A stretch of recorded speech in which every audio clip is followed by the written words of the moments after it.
Good morning. Welcome to Spiritual Insights for Everyday Life. This is Lee Woofenden. Today I want to talk to you about a real basic of human life and motivation, something that if you understand, it'll make the whole world around you make a lot more sense, especially the people around you, and that is the 4 kinds of love that drive human life.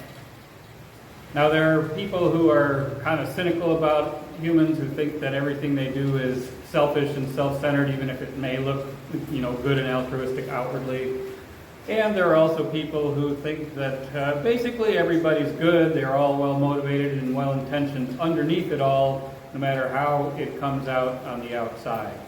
But the reality is that human life and the human psyche are considerably more complicated than that. We're not just simple beings, we're complex beings, and we are beings that have a number of various possibilities around us and within us that we can follow.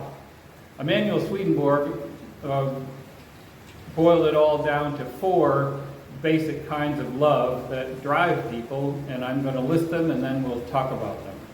Starting from top to bottom, using the traditional biblical language, the first one is love of the Lord, the second one is love of the neighbor, the third one is love of the world, and the fourth one is love of self.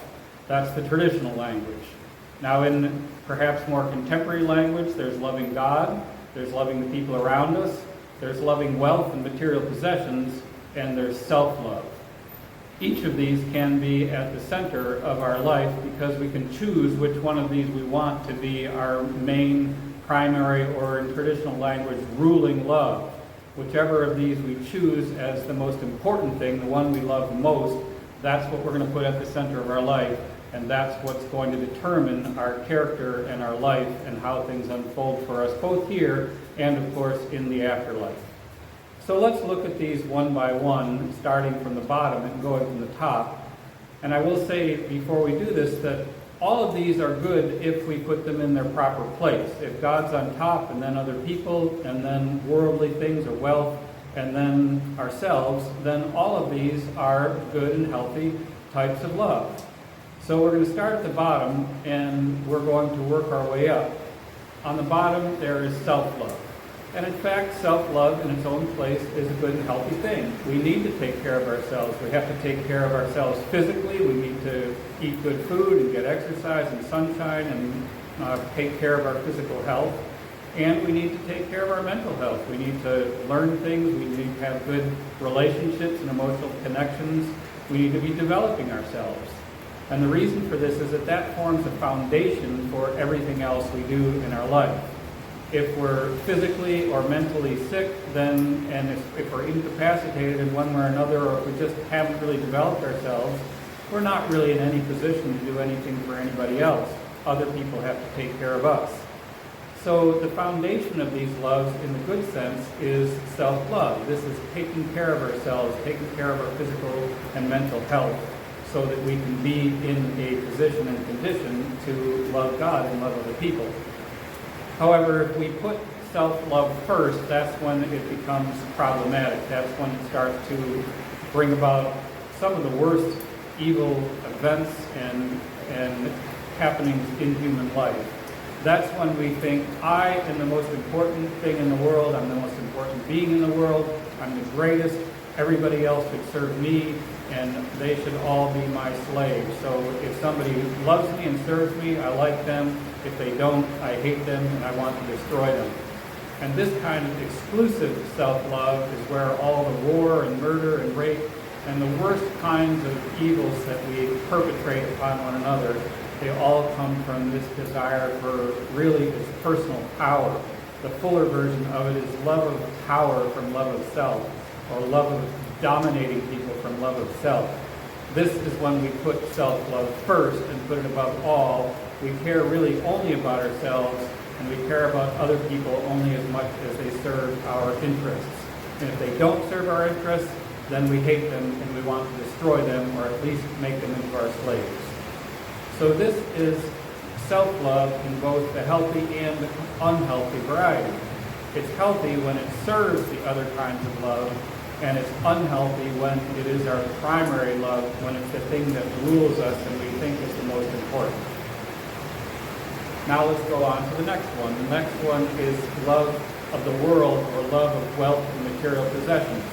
Once again, in a good sense, we do need to have the basics of life in order to live and enjoy our life, and in order to be in a position to help other people. If we don't work at all, we don't make any money, we're just going to end up begging on the street, and that really isn't helping much of anybody.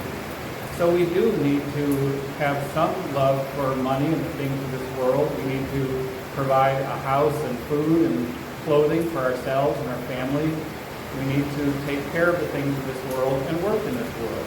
So once again, in its right place, love of the world, or love of wealth and material possessions, is not an evil love, it's a good one. It's one that provides, again, another layer of foundation for our life of service to God and the neighbor. But in the negative sense, that's when somebody just wants money for the sake of money. They just want to be rich for the sake of being rich. Sometimes so it'll make them powerful, other times so that they'll just have lots of wealthy, fancy things like cars and yachts and mansions and all that sort of thing. And they don't care how they get it. They don't care who they hurt in the process. They're happy to take it from other people, to steal it from other people, if that makes them more wealthy.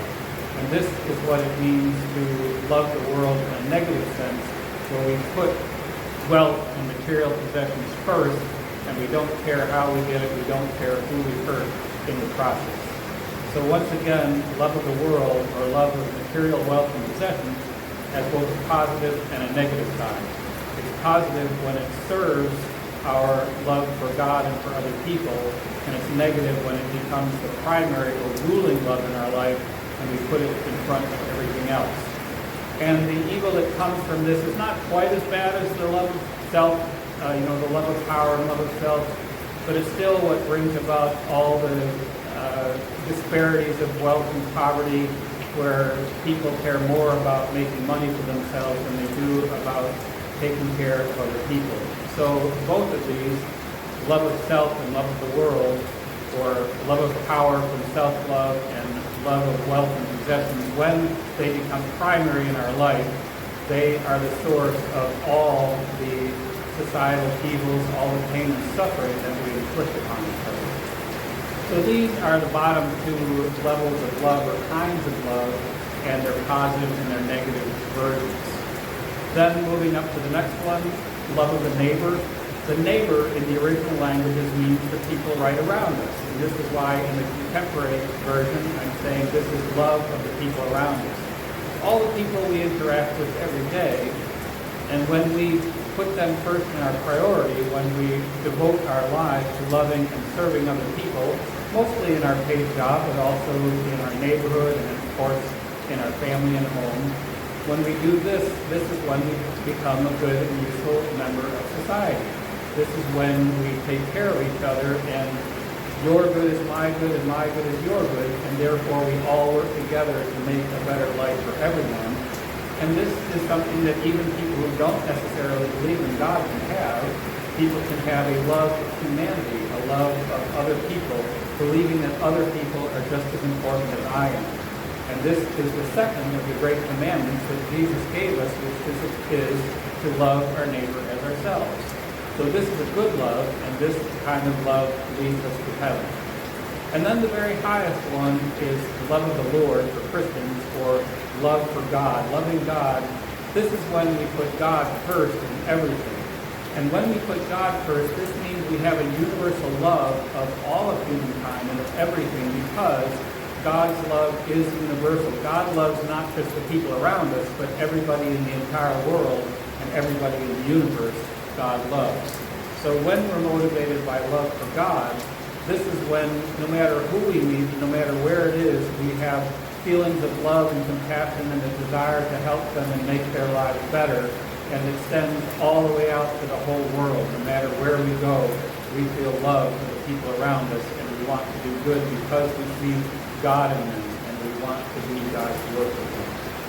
So these are the four basic kinds of love that drive people's lives.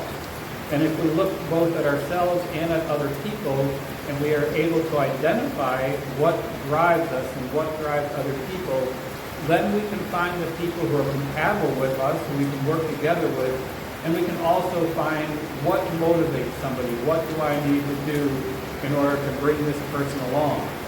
If we realize that somebody is primarily interested in money, then if we want to get them to do something, we have to offer them money.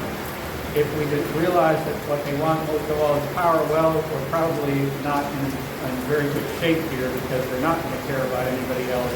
But you can still use that love of power to try to get them to lean toward using their power in beneficial ways rather than in destructive ways. It's tough, but it's possible.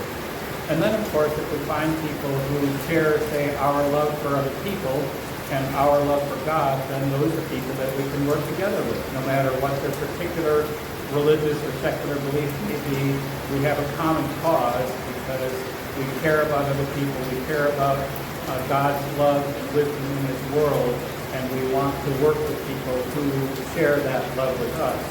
So these are two kinds of love that bring people together from all different walks of life, especially people who put God first, because there is one God, and the same God is the God of everybody, of all people, of every religion.